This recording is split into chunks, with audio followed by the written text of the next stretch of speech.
Inselmulkom u merħba għal edizzjoni oħra tal-programm tagħna il-koll fil-verità il-Parlament tal-Poplu. Hemm bezzina nixtieqilkom kull ġid illum it-tnejn 11 ta' Ottubru 2021. Dana il-programm għandu dixxandira diretta kull nar ta' tnejn fil-għaxija u diversi ripetizzjonijiet matul il-ġimgħa bħal pereżempju kull nar terba li jibda mid-9:30 sal-10 flok mid-9 sad-9:30.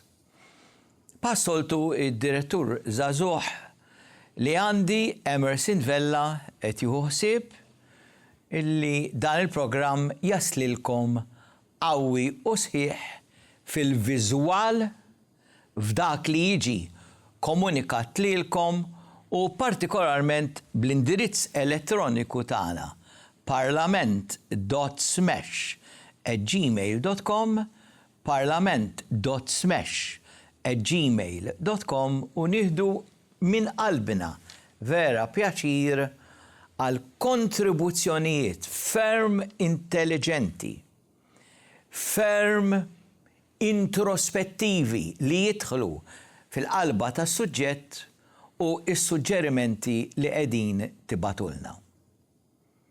Jiena inħares lejn dak il-mument fejn intom li tikkontribwixxu bl-intelligenza li għandkom tkunu tistgħu tiġu magħna fl-Smash u tikkomunikaw l-ideat. Ideat li ħafna minn nies u dan għajduha bir-rispett kollu li joħorġu għal politika jew li jaspiraw li jsiru membri tal-Parlament aqqas għandhom farka mill-intelligenza tagħkom.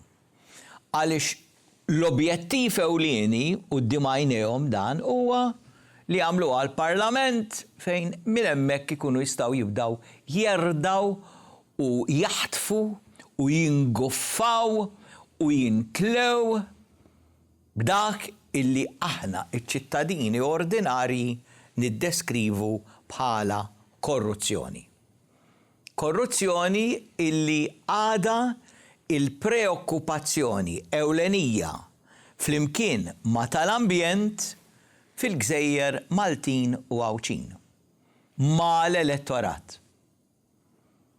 Diġà ilkom issa ftit ħin mhux ħażin waqt li qed jixxandar dan il-programm tisimgħu x'qed jgħid il-Gvern permezz tal-Ministru il-ġdid tal-Finanzi Clyde Caruana fl-ewwel budget tiegħu u l-aħħar budget ta' di l-amministrazzjoni għaliex amministrazzjoni oħra ikun hemm gvern ġdid u gvern ġdid ifisser jista' jkun l-istess partit laburista fil-gvern imma ikun bidu ta' leġislatura ġdida. U nittamaw li nitalmu mill-iżbalji kontinwi illi il-politiċi tagħna, ir-rappreżentanti tagħna ilhom jagħmlu minn mindu bdejna insibu saqajna wara l-indipendenza fil-bidu żmien Borġ Oliver, anka fi żmien Mintoff kien hemm ħafna kuraġġ biex insibu saqajna. Ġala darba qisna bdejna nħossu li sibna saqajna derilna min qed jirrappreżentana jiġifieri li nistgħu nibdew nagħmlu li jridu. Isu jfakrek fi żmien meta it-tfal tagħna jitlu f'dik l-età ta' 14, 15, 16, 17 sena u jħossu li jridu jibnu u jiġbnu ir-riedni ta' ħajjithom f'idejhom. Meta jkun baqalhom ħafna snin xi jtgħallmu ta' esperjenza. Fil-fatt, it-tema tal-budget tal-lejla li jintom qegħdin issegwu bħalissa u dawk li jisimgħu ir-repetizzjoni ta' dan il-programm ovvjament ikolkom ħiel ta' x'intqal fil-budget Umbat jiena fi programmi li ġejjin niddiskutih ma' żewġ mistednin illi għandi fi programm ieħor kulħadd jgħid tiegħu illi jixxandar fuq dan l-istazzjon kull nhar ta' ħamis mid-9 sal-10 ta' bil-lejl ikollu ripetizzjoni il-ħadd mid-9 sal-10 ta' bil-lejl u xi jiem oħra skont kif id-direzzjoni ta' Smesh tiddeċiedi. Imma il-tema tal-budget tal-lejla hija illi fil-waqt li nieħdu ħsieb l-interessi tagħna tal-lum. L-objettiv ewlieni hu illi inħallu Malta b'investimenti aħjar għall-uliedna. U din hija xi ħaġa li tfakkarni illum it-tnejn 11 ta' Ottubru 2021 u hija il-festa skont il-Knisja Kattolika ta' il-Papa Ġwanni 23. Papa umli, Papa illi ma kienx ġej minn xi eruq sofistikati, Papa illi kien intis biħżunija kbira bejn il-mafja fil-Kurja tal-Vatikan, partikolarment il-kardinali li jikkonfonfaw bejnietom, illi dawn irraġunaw nażlu Papa intermedjarju anzjan li il-probabilità u illi imut malajr biex aħna nkunu nistgħu nibnu strateġija kif bħala Knisja ħankomplu niddominaw fid-diversi oqsma tagħna. U hemm ħafna korruzzjoni wkoll fih dan il-Vatikan, illi meta il-diversi papiet jintebħu bihom jaraw kemm hemm eruq negattivi partikolarment f'dawk hekk imsejħin prinċipijiet tal-Knisja li jikkonfoffaw fuq investimenti u bini u kostruzzjoni. Jiġifieri illum il-korruzzjoni sfortunatament hija xi ħaġa illi bħall-annimali illi jibbrandjawhom, illi jistampawhom biex ikunu identifikabbli. Pratikament ma tistax tkun politiku, ma tistax ikollok pożizzjoni għolja imkien mhux qed ngħid fil-pajjiżi awtokratiċi fejn tmexxi familja waħda u kulħadd jippika ma' xulxin min se jkun l-iktar korrott u kriminal, imma anke f'demokraziji. Għadna kif rajna il-kanċellier tal-Awstrija, pereżempju, pajjiż sabiħ immens, imma li irriżenja għaliex għax hemm investigazzjoni illi huwa kien korrott wetta atti ta' korruzzjoni permezz ta' abbuż fl-amministrazzjoni ta' ċertu finanzi. Malta il-kelma rriżenja ma teżistix. Kulħadd jagħmel li jrid, speċjalment jekk tkun fl-awtorità jew fiċ-ċrieki fejn għandek ċertu influenzi finanzjarji kbar u naraw ordninijiet diretti jingħataw liċ-ċrieki tal-madwar, abbużi kif il-finanzi jiġu ikkontrollati u din hija xi ħaġa illi rridu nirriflettu bis-serjetà. X'għandu f'moħħu l-Gvern meta jgħidilna rridu nagħmlu budget biex naħsbu għal futur tat-tfal tagħna, biex it-tfal tagħna isibu bażi soda ekonomika, infrastrutturali, ambjentali u anka mill-lat ta' ċiviltà.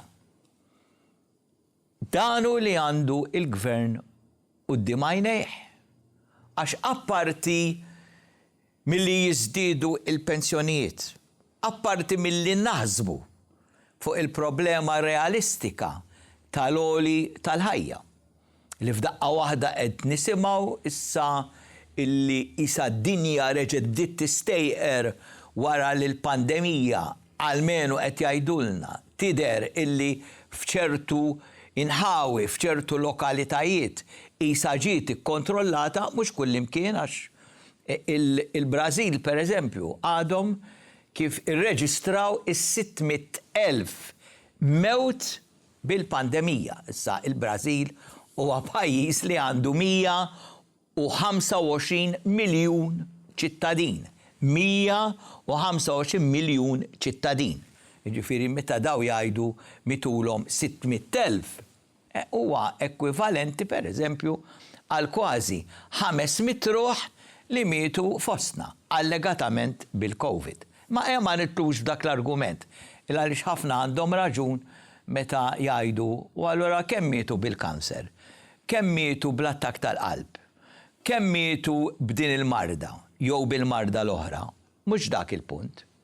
Il-punt huwa x'infissru meta il-Prim Ministru jgħid u l-Ministru tal-Finanzi jaqbel miegħu illi dan irid ikun budget li jaħseb għal uliedna għal għada pitada. Il-puntu illi it-tfal tagħna qatt ma kellhom f'idejhom il-possibilità ta' lussu daqs kemm għandhom illum. Aħna li nafu meta konna fit-tfulitna li f'idejna ma kien ikollna xejn.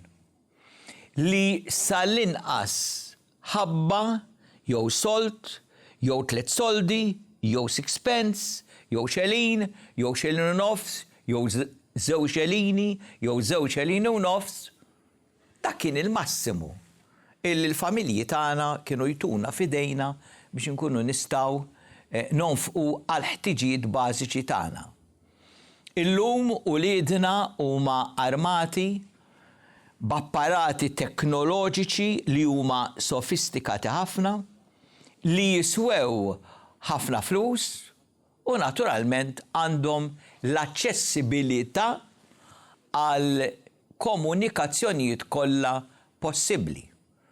Internet, Facebook, Instagram, semmija u qiegħda hemm. Barra naturalment li tjiebet il-komunikazzjoni bejn id-djar tal-medja illi għandna għal dawk li huma programmi televiżivi kif ukoll tar-radju. Għaċ-ċokon ta' pajjiżna għandna lussu ta' stazzjonijiet televiżivi, mhux qed ngħid dwar il-kontenut tal-programm tagħhom, imma dwar l-istruttura. Lussu ta' radijiet illi għandna hemm għażla kontinwa għal poplu Malti u Awċi u min ikun qiegħed fostna u naturalment daw jismawhom ukoll lilin mixtutna, imma l-iktar ħaġa importanti illi dan it-tarif kollu huwa għad-dispożizzjoni taż-żgħażagħ tat-tfal tagħna. Issa il-punt li wieħed irid jenfasizza huwa il-libertajiet li aħna qegħdin nagħtu lil-uliedna. Deliberatament qed inħalluhom dawna jiddeterjoraw f'libertinaġġ. U allura waħda mill-kwistjonijiet li rridu nsemmu hu x'hemm wara din illi qegħdin nilliberalizzaw il-kannabis. Malta tagħna u Għawdex huma infestati, invażati mazza fid-droga.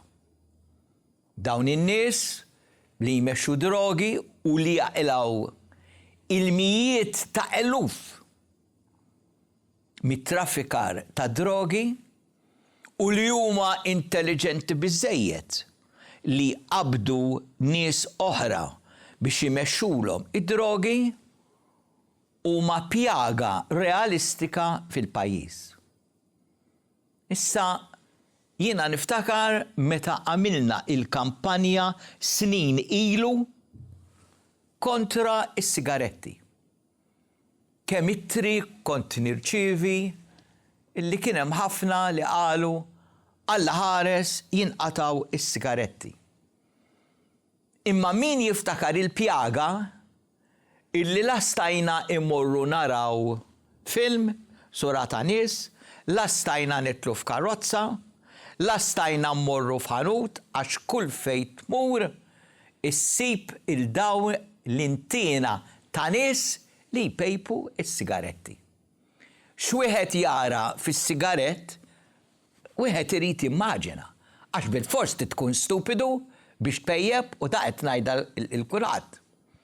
Jien kieku ma naċċettax rappreżentant tal-poplu fil-Parlament li jpejjeb. Għaliex initnu lilhom infushom. Ma tistax tkellimhom għax min ħalqhom ħlifriħa intina ta' sigaretti ma toħroġx. Jintnu il-ħwejjeġ tagħhom. U dan għalfejn għal xejn. Purament għax m'għandekx kontroll biżżejjed fuqek innifsek biex inti tajt dan il-piżellu ta' sigarett imnitten m'għandix għalfejn immissu. Qed jagħmel ħsara lili u intom tafu li jkun qed jagħmlilkom ħsara, jaffettwalkom il-pulmuni, jaffettwalkom in-nifs u perswas li ħafna minnkom kelkom l-opportunità taraw nies li qegħdin imutu il-mewta kifra li ma jistgħux jieħdu nifs ġilituhom għat-tapposta ħafna morfina biex dak l-uġieħ, dik l-iskumdetezza tal-aħħar momenti qabel wieħed imut għalmenu ma tkunx daqshekk diżastrusa fuq dak il-vittma. Imma dan inkunu ġibnieh bidejna. Immissa, meta nafu li Malta hija infestata bid-drogi, x'irridu ngħidu biha? Aziz ħabib tiegħi Owen Bonnici, intom membri tal-kabinett li tridu tilliberalizzaw il-kannabis. U dan huwa punt illi jien nippretendi illi waqt li qegħdin tisimgħu id-diskors tal-budget u l-kummenti meta aħna għandna quddiem għajnejna il-ħarsien tal-ġid ta' uliedna mhux qed intuhom arma f'idejhom l-ewwel nett biex dawn il-baronijiet, daw il-mafja tad-droga illi huma inferxin fi gżejjer tagħna u li qed jagħmlu ħerba minn uliedna se jistanew iżjed. Għax issa ġejja fil-waqt li ma tistax tpejjeb joint, pereżempju, għax joint irridu ngħidu, fil-pubbliku inti tista' tpejjibha għall-użu personali tiegħek. U min se jikkontrolla l-użu personali tiegħek kemm se tuża minn dawn il-kannabis? Kannabis għas skopijiet ta' rikreazzjoni. Rikreazzjoni ta' xiex.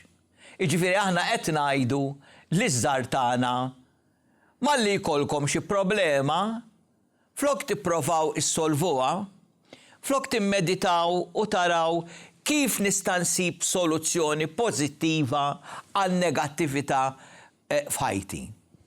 Aħna qed ngħidulhom morru ħudu joint.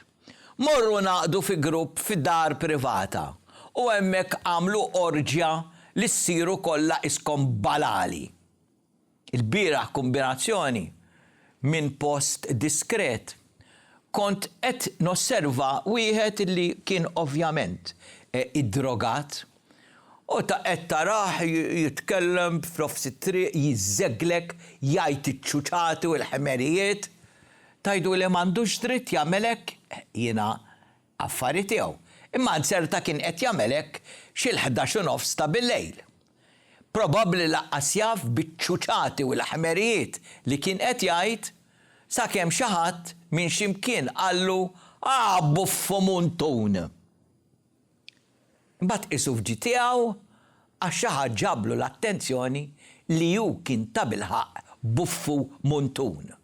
Irridu li ż-żgħar tagħna isiru hekk. Illi malli ikollhom aptit jgħidu ejja nagħmlu grupp. Immorru f'dar privata ħadd ma jista' jindaħlinna għax dar privata mhux post pubbliku u min se jiġi jikkontrolla kemm impejpu kannabis jew le. Fil-fema tiegħi dak kien żball kbir u ma nistax ma naqbilx mal-Caritas, mal-Oasi u ma dawk is-16 NGOs, jiġifieri għaqdiet volontari illi ikkundannaw illi Senatu ċavetta biex ikun hemm l-ewwel abbuż serju fit-teħid tad-droga. Issa morna lura f'dak iż-żmien meta kienu l-Amerika fis-sittinijiet, kif tafu fejn kienu jingħaqdu grupp eluf ta' nies partikolarment żgħażagħ u jagħmlu l-orġi, jieħdu droga, il-marijuana, il-kokaina, naturalment il-kannabis. Dan huwa l-ewwel pass. Ġiġà Malta infestata bil-kokaina, bl-eroina, bil-kannabis u tip ta' drogi oħra anka sintetiċi jew artifiċjali. Imma lill-gvern li jiena nemmen huwa sinċir meta jgħid irridu naħsbu għal futur ta' uliedna biex inħallulhom Malta aħjar mimma jixtieq jiġdi. U fil-fatt ejja nkunu onesti. Malta ekonomikament minkejja l-pandemija reġa' qed tinbena, imma wkoll qed jinbnew il-prezzijiet li qegħdin jolew, imma din illi ħan nilleġislaw biex uliedna apparti mill-adulti, ma ħafna adulti huma stupidi, idiota, għax li inti mingħajr sigarett f'idek ma tgħaddix ma nistax nifhimha. Marrat tas-salif filgħodu tkun għadek tqum, pejjeb is-sigarett, intina fil-kamra tas-sodda, intina fil-kamra tal-banju, barra ntejjen oħra naturali li jkun hemm. Toħroġ fit-triq titpejjeb. Huwa ġenn. Kieku tirriflettu, waħedkom tajdu, ħanħalli dal-piżellu ta' sigarett jiddomina li ħajti, fl-intina, fil-flus, fil-ħmieġ, fit-tkissir tal-istess saħti. U allura jiena nemmen li meta ngħidu rridu nħallu Malta aħjar għall-uliedna, tissir kampanja l-ewwel nett biex it-tfal tagħna jsiru iktar konxi dwar il-valur tal-edukazzjoni. Mhux biżżejjed li ngħidu kif qalet il-ħabiba tiegħi, il-Ministru tal-Edukazzjoni Justin Caruana ħaninvestu f'din l-iskola li 50 miljun biex ikollha l-aqwa apparat teknoloġiku, l-aqwa apparat ta' talim. Imma qed ninkulkaw f'uliedna is-sens tal-valur tal-edukazzjoni illi l-istudju ma jrid jieqaf qatt, illi jekk aħna rridu nibqgħu kompetittivi fis-snin li ġejjin uliedna irridu jkunu dik il-kompetizzjoni tagħna għax aħna m'għandniex riżorsi, imma l-intelligenza ta' uliedna għada pitada mhux biss iġġibilhom impjieg tajjeb, biqleħ tajjeb għalihom u għall-familji tagħhom u għall-investimenti, imma anka ittejjeb il-kultura u d-dera ġenerali tal-pajjiż. Jiġifieri jiena nemmen għaliex id-direttur ġiġa qalli ibda aħseb biex tagħlaq illi meta ngħidu rridu naħsbu li jkollna Malta aħjar, nemmen illi il-budget għandu jintuża biex imiss il-polz tal-pajjiż u f'dan il-polz tal-pajjiż irridu naraw illi r-ritmu tal-polz huwa kif suppost għandu jkun għal ġid ta' kulħadd, għal kull faxxa fis-soċjetà, sija għal pensjonanti li jridu jaraw li l-pensjoni tkun tista' tkopri l-għoli immens tal-ħajja illi effettivament ġiġa Malta u Għawdex qed jisperjementaw u fuq il-faxxa l-oħra uliedna illi daw ikollhom pedament sod ta' edukazzjoni, ta' studju, ta' tarif, mhux biss ħalli ntejbu l-ekonomija tal-pajjiż, imma biex jitejbu wkoll il-kwalità ta' ħajjithom.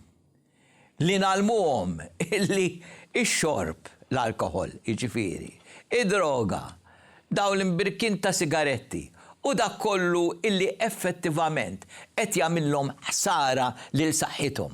Biex l-awtoritajiet ituhom iċ-ċavetta biex ikunu jistgħu ikomplu ikkissru saħħithom, dik hija xi ħaġa li żgur wieħed ma jaqbilx magħha u nerġa' nirrepeti illi illum il-11 Ottubru il-festa tal-Papa Ġwanni 23 li tant kien iħobb il-paċi, tant kien iħobb it-tfal, fl-enċiklika tiegħu Pacem in Terris kellu l-kuraġġ li jikteb lil Khrushchev dak iż-żmien u lil John Kennedy meta fl-1962 id-dinja kienet f'xifer ta' gwerra nukleari, imma għaliex qal illi mingħajr il-paċi fid-dinja ma nistawx nedukaw. Jiġifieri li jkunu rivali ma' xulxin għall-iskopijiet ta' min se jirbaħ it-tellieqa u bħalissa nafu li Robert Abela qiegħed mhux biss quddiem il-partit tiegħu imma ferm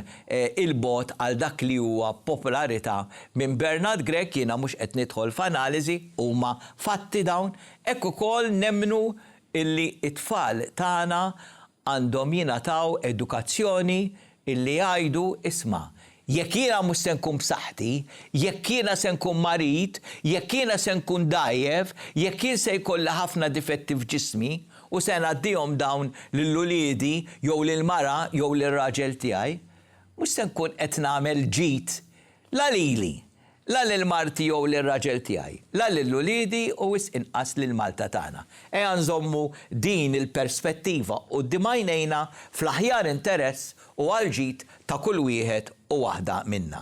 Imberikkom, nirringrazzja lid-direttur Emerson Tvella, jiena Emmi Bezzina, nerġa' nagħmel appuntament magħkom jekk Alla jrid għal programm ieħor tal-Parlament tal-Poplu bħallum 8 u nfakkarkom fl-indirizz elettroniku tagħna parlament.smash@gmail.com iktbulna.